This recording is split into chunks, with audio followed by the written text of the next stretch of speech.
കർത്താവിൻ്റെ അതിപരിശുദ്ധ നാമം ഈ പ്രഭാതത്തിലും മഹത്വപ്പെടുമാറാകട്ടെ. എല്ലാ മാന്യ സഹോദരങ്ങൾക്കും വേഗം വരുന്ന യേശുക്രിസ്തുവിൻ്റെ അനുഗ്രഹീത നാമത്തിൽ ക്രിസ്തീയ വന്ദനത്തെ അറിയിക്കുന്നു. ഒരു ദിവസം കൂടെ ദൈവം നമുക്ക് ദാനമായി നൽകിയല്ലോ. ദൈവത്തിൻ്റെ വിശ്വസ്തതയും കരുണയും കൃപയും ഓർത്ത് നന്ദിയോടെ നമുക്ക് സ്തോത്രം ചെയ്യാം.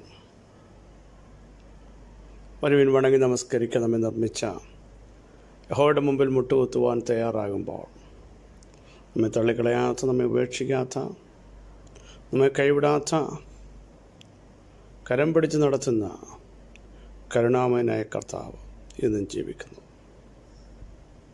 അവിടുത്തെ പ്രത്യേകത ഇന്നലെയും ഇന്നും എന്നേക്കും അനന്യനാണ്. വാക്ക് പറഞ്ഞാൽ മാറാത്തവനാണ്. വാക്കിലും പ്രവൃത്തിയിലും വിശ്വസ്തനാണ്. അവിടുത്തെ പ്രവൃത്തികളെ തടയാൻ ലോകത്തിലൊരു ശക്തിക്കും സാധ്യമല്ല. ഞാൻ പ്രവർത്തിക്കും, ആര് തടയുമെന്ന് ചോദിക്കുന്ന ദൈവശബ്ദം ഇന്നും മുഴങ്ങുന്നു. രമ്യാവനോടും ദൈവം അതാണ് ചോദിച്ചത്. രമ്യാവ് സാഹചര്യങ്ങളെ നിരത്തിയത് എങ്ങനെ സംഭവിക്കും ദൈവമേ എന്ന് ചോദിച്ചപ്പോൾ ദൈവം പറഞ്ഞു, രമ്യാവേ, ഞാൻ സകല ജഡത്തിൻ്റെയും ദൈവമായ യഹോവയാകുന്നു. എനിക്ക് കഴിയാത്ത വല്ല കാര്യമുണ്ടോ? സൃഷ്ടിക്കാൻ എനിക്ക് കഴിയും, നിർമ്മിക്കാൻ എനിക്ക് കഴിയും, വിളിച്ചു വരുത്താൻ എനിക്ക് കഴിയും. സ്ഥാപിക്കാൻ കഴിയുന്ന ദൈവം നിന്റെ ദൈവമാണ്. നീ അസാധ്യങ്ങളെ നിരത്തി സാധ്യതകൾ അസ്തമിച്ചു എന്ന് പറയുമ്പോൾ അസ്തമിച്ചതിൻ്റെ നടുവിലും ചെയ്യാൻ കഴിവുള്ള സകല ജഡത്തിൻ്റെയും ദൈവമായ യഹോവയാണ് നീ സേവിക്കുന്നതെന്ന് ഇന്ന് പകൽ തൻ്റെ ജനം തിരിച്ചറിയാതിരിക്കരുത്. എല്ലാം അസ്തമിക്കുമ്പോഴാണ് ദൈവത്തിൻ്റെ പ്രവൃത്തി തുടങ്ങുന്നത്. മതിയെന്ന് ഭക്തനായ എലിയാവ് പറഞ്ഞപ്പോഴാണ് സർവശക്തനായ ദൈവം പറഞ്ഞത്, എലിയാവേ, നീയല്ല നിൻ്റെ ഭാവി തീരുമാനിക്കുന്നത്. അടുത്തത് ദൈവം പറഞ്ഞതിൻ്റെ അർത്ഥം, ഇസബൽ അല്ല നിൻ്റെ ജീവിതത്തിൻ്റെ അടുത്ത തലം തീരുമാനിക്കുന്നത്, സർവശക്തനായ ഞാനാണ്. ഇസബല് നാളെ ഈ നേരത്തെന്ന് പറഞ്ഞാൽ 24 hours നിനക്ക് വില പറയുമ്പോൾ നിൻ്റെ മേലുള്ള ദൈവിക പദ്ധതികൾ ഇസബലിൻ്റെ മൈൻഡിൽ ഉൾക്കൊള്ളുന്നതല്ല, അവൾക്ക് വിട്ടുകൊടുക്കുന്ന ഒരു പ്രത്യേക പദ്ധതിയല്ല എനിക്കുള്ളതെന്ന് ഇന്ന് പകലിലും ദൈവാത്മാവ് ചില വ്യക്തികളെ നോക്കി ദൂത് പറയുന്നു. ഹെരോദാവും ഇസബലും ഹാമാനും ഒക്കെ ശക്തമായി നിന്ന് വാദിക്കുമ്പോൾ ദൈവത്തിൻ്റെ വചനത്തിന് ശക്തമായി പറയാനുള്ള സന്ദേശം, അതിൻ്റെ നടുവിലും എൻ്റെ ജനത്തെ നടത്തേണ്ടതുപോലെ നടത്താൻ, ഞാൻ പറഞ്ഞ പദ്ധതിയിലേക്ക് കൊണ്ടുവരാൻ, പൂർത്തീകരണത്തിലേക്ക് എത്തിക്കാൻ, എൻ്റെ വ്യക്തിത്വങ്ങളാൽ നയിക്കാൻ എനിക്ക് കഴിയുമ്പോൾ അതിനെ തടയാൻ ആർക്കും കഴിയില്ല. നീതിദേവി ജീവിച്ചിരിക്കാൻ അനുവദിക്കത്തില്ലെന്ന് ബർബരന്മാർ പറഞ്ഞപ്പോൾ പൗലോസ്ലീഹായെ, നിന്നോട് വാക്ക് പറഞ്ഞതാരാ? റോമിൽ നിൽക്കണമെന്ന് പറഞ്ഞതാരാ? നീതിദേവി അല്ല നിൻ്റെ ജീവിതത്തിൻ്റെ അടുത്ത തലം തീരുമാനിക്കുന്നത്, നിൻ്റെ മിനിസ്ട്രിയുടെ അടുത്ത തലം തീരുമാനിക്കുന്നത്, നിൻ്റെ ആത്മീയതയുടെ അടുത്ത തലത്തിലേക്ക് നിന്നെ കൊണ്ടുപോകുന്നത് നീതിദേവി അല്ല, സർവശക്തനായ ദൈവം. നീ സേവിച്ചു വരുന്നവൻ, നിൻ്റെ ഉടയവൻ നിൻ്റെ കൂടെ ഉണ്ടെങ്കിൽ ധൈര്യത്തോടെ മുൻപോട്ട് പോകാൻ ചിലരെ നോക്കി ദൈവാത്മാവ് സന്ദേശം അറിയിക്കുന്നു. 63 സങ്കീർത്തനം 4 വാക്യം നമുക്ക് സുപരിതമാണ്.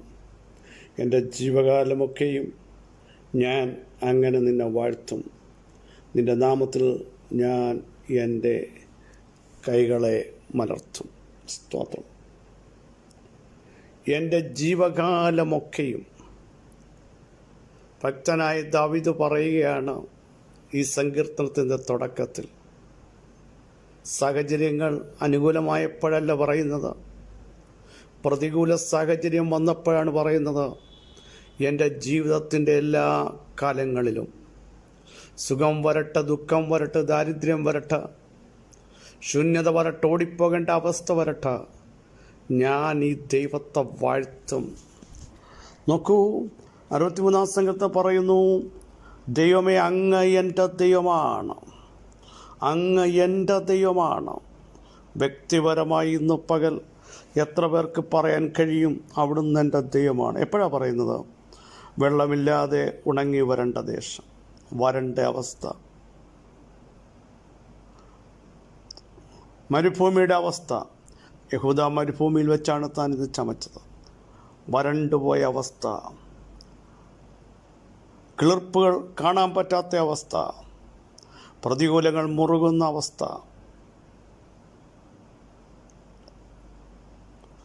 ശക്തമായ വെല്ലുവിളികൾ, ഭീഷണികൾ വന്ന ഇടങ്ങൾ. അവിടെയുമാണ് ഭക്തൻ പറയുന്നത്, ദൈവമേ അങ്ങൻ്റെ ദൈവം. യാക്കോബ് തുറസായ സ്ഥലത്ത് കിടക്കുമ്പോൾ തൻ്റെ മീതെ സൂര്യൻ അസ്തമിച്ചു. പക്ഷേ ദൈവസാന്നിധ്യം തുടങ്ങിയവിടെ. സൂര്യൻ ലോകത്തിൻ്റെത് അസ്തമിക്കുമ്പോൾ, ലോകത്തിൻ്റെ വെളിച്ചം പലപ്പോഴും അണയുമ്പോൾ, ഇപ്പുറത്തണയാത്ത വെളിച്ചമായ ദൈവസാന്നിധ്യം നിന്റെ തലയ്ക്ക് മീതെ പ്രകാശിക്കും. നീ കിടക്കുന്നിടത്ത് സ്വർഗീയ ദർശനങ്ങൾ വെളിപ്പെട്ടു വരും. ഇവിടെയും ദാവീദിന് പറയാനുള്ള സന്ദേശം, കാരണം എല്ലാവരും എന്നെ തള്ളിക്കളഞ്ഞപ്പോഴും തള്ളിക്കളയാത്തതും ഉപേക്ഷിക്കാത്തതും ആ ദൈവമുണ്ട്. അത് ഞാൻ സേവിക്കുന്ന എൻ്റെ ദൈവമാണ്. എൻ്റെ ജീവകാലമൊക്കെയും ഞാൻ ഈ ദൈവത്തെ വാഴ്ത്തും. അടുത്ത, നിൻ്റെ നാമത്തിൽ ഞാൻ എൻ്റെ കൈകളെ മലർത്തും. ദൈവമുമ്പാകെ കൈകളെ മലർത്തിയാൽ ദാവീദിന് പറയാൻ കഴിയും ധൈര്യത്തോടെ, മനുഷ്യൻ്റെ മുമ്പാകെ കൈമലർത്താൻ അവിടുന്ന് എന്നെ അനുവദിക്കത്തില്ല. ദൈവം മുമ്പാകെ മുട്ടുമടക്കിയാൽ മനുഷ്യ മുൻപാകെ മുട്ടുമടക്കാൻ എൻ്റെ ദൈവം അനുവദിക്കില്ല. ദൈവം മുമ്പാകെ തലകുനിച്ചാൽ ഒരു മനുഷ്യൻ്റെയും മുമ്പിൽ നിന്റെ തലകുനിക്കപ്പെടാൻ ദൈവം അനുവദിക്കില്ല. ദാവീദിന്റെ അനുഭവമാണ്. ദൈവം മുമ്പാകെ ബലമില്ലാതാവോളം താൻ കരഞ്ഞു. പക്ഷേ മനുഷ്യർ മുമ്പിൽ കരയാൻ എൻ്റെ ദൈവം അനുവദിക്കത്തില്ല. അവിടെ ദൈവം തന്നെ ബലപ്പെടുത്തി, ശക്തീകരിച്ചു, നഷ്ടപ്പെട്ടത് തിരിച്ചു പിടിക്കാനുള്ള ആത്മീയ കരുത്ത് നൽകി. അപ്പോൾ ദൈവത്തിൻ്റെ മുൻപാകെ കൈകൾ മലർത്തു. ആ കൈകളെ നിറയ്ക്കാൻ ദൈവത്തിന് കഴിയും. ആ കൈകളെ ശക്തീകരിക്കാൻ കഴിയും. ആ കൈകളിലേക്ക് ദൈവത്തിൻ്റെ കരുത്ത് നൽകാൻ എൻ്റെ ദൈവത്തിന് കഴിയുമെന്നോ ഇന്ന് പകൽ വിശ്വസിക്കുന്നവർ ആമേൻ പറഞ്ഞ് ഈ സന്ദേശം ഏറ്റെടുക്കട്ടെ. അതുകൊണ്ടാണ് ദാവീദ് 28-ാം സങ്കീർത്തനം 2-ാമത്തെ വാക്യത്തിൽ ഇങ്ങനെ പറയുന്നു, ഞാൻ എൻ്റെ കൈകളെ വിശുദ്ധാന്തർമന്ദിരത്തിലേക്ക് ഉയർത്തി നിന്നോട് നിലവിളിക്കുമ്പോൾ എൻ്റെ യാചനകളുടെ ശബ്ദം കേൾക്കണമേ. കൈകൾ ഉയർത്തി സ്വർഗത്തിലേക്ക്, വിശുദ്ധ മന്ദിരത്തിലേക്ക് കൈകൾ ഉയർത്തി പ്രാർത്ഥിക്കുമ്പോൾ ആ പ്രാർത്ഥനയ്ക്ക് ഒരു മറുപടി ഉണ്ട്. അതാണ് എൻ്റെ 7-ാം വാക്യം. എൻ്റെ ഹൃദയം ആ ദൈവത്തിങ്കൽ ആശ്രയിച്ചു, എനിക്ക് സഹായം ലഭിച്ചു. പ്രിയ സഹോദരങ്ങളെ, കൈകൾ ഉയർത്തി പ്രാർത്ഥിക്കൂ, വിശുദ്ധ കരങ്ങൾ ഉയർത്തി പ്രാർത്ഥിക്കൂ. നിങ്ങൾക്ക് സഹായമുണ്ട്. നിങ്ങളെ ഫേസ് ചെയ്യുന്ന വിഷയങ്ങളുടെ മേൽ ദൈവത്തിൻ്റെ കരമിറങ്ങുന്നു. നിങ്ങളുടെ കുടുംബജീവിതത്തിൽ ഇറങ്ങുന്നു. നാളെ എന്ത് ചെയ്യും, എങ്ങനെ ആയിത്തീരും, എങ്ങനെ പരിഹാരം വരുമെന്ന് ചോദിക്കുന്ന ചില വിഷയങ്ങൾക്ക് ദൈവത്തിന് മറുപടി നൽകാൻ കഴിയും. നിന്നെ വിളിച്ചത് ദൈവമല്ലേ? ദൈവശബ്ദം കേട്ടല്ലേ ഇറങ്ങിയത്? അന്ത്യം വരെ നടത്താൻ കഴിവുള്ളവൻ ഇന്നും ജീവിക്കുന്നില്ലേ? കഴിഞ്ഞ നാളുകൾ തീച്ചുളയുടെ നടുവിലും ഒഴുക്കിക്കളയുമെന്ന് വാദിച്ചതിൻ്റെ നടുവിലും ദൈവം ജയത്തോടെ നടത്തിയെങ്കിൽ ഭയപ്പെടരുത്. കർത്താവിൻ്റെ ആത്മാവ് നിങ്ങളെ സഹായിക്കാൻ പോകുകയാണ്. ദൈവത്തിൻ്റെ ഇടപെടൽ നിങ്ങളുടെ മേൽ വെളിപ്പെടാൻ പോകുകയാണ്. എനിക്കായി കരുതാമെന്ന് ഉരച്ചവൻ ധൈര്യത്തോടെ പറ. ഞാൻ കൈകൾ ഉയർത്തി പ്രാർത്ഥിക്കുമ്പോൾ ആകാശത്തിൻ്റെ കിളിവാതിൽ തുറക്കും. മുട്ടുകുത്തി പ്രാർത്ഥിച്ച ദാനിയേലേ, അടയേണ്ടതിൻ്റെ വായ അടച്ചു. മുട്ടുകുത്തി പ്രാർത്ഥിച്ച പൗലോസേ, ശിലാസേ, ചില അടിസ്ഥാനങ്ങൾ ഇളക്കാൻ നിങ്ങൾക്ക് കഴിയും യേശുവിൻ്റെ നാമത്തിൽ. ഹല്ലേലൂയ. സ്വർഗത്തിലേക്ക് കൺകൾ ഉയർത്തി കരഞ്ഞു പ്രാർത്ഥിച്ച നെഹമ്യാവേ, ഇടിഞ്ഞു പോയ ചിലത് പണിയിപ്പിക്കാൻ എനിക്ക് നിന്നെ ഉപയോഗിക്കേണ്ടതുണ്ട്.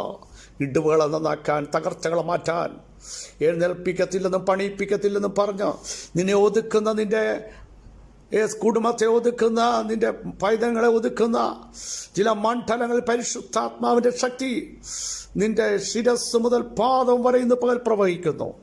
യേശുവിൻ്റെ നാമത്തിൽ വിശ്വസിക്കുന്നവർ പറ, ഞാൻ ജീവകാലമൊക്കെയും എൻ്റെ ദൈവത്തെ വാഴ്ത്തും. വിശുദ്ധ കരങ്ങൾ ഉയർത്തി ദൈവത്തിന് മഹത്വം കരേറ്റുമെന്ന് വിളിച്ചു പറയാൻ ദൈവത്തിൻ്റെ ആത്മാവ് ഇന്ന് പകലിലും നമ്മളെല്ലാം ഇടയാക്കും. പറയാൻ പറ്റുമോ? ഞാൻ ജീവകാലത്തൊക്കെയും എൻ്റെ ദൈവത്തെ മഹത്വപ്പെടുത്തും, എൻ്റെ ദൈവത്തെ സ്തുതിക്കും, ദൈവമുൻപാകെ ഞാൻ എന്നെ തന്നെ സമർപ്പിക്കുന്നു എന്ന് പറഞ്ഞ് ഇന്ന് പകൽ കൈകൾ സ്വർഗത്തിലേക്ക് ഉയർത്തും. മുട്ടുകുത്തി പ്രാർത്ഥിക്കൂ. തലകളെ ദൈവമുൻപാകെ വണക്കും. ദൈവം നിങ്ങളെ സഹായിക്കും.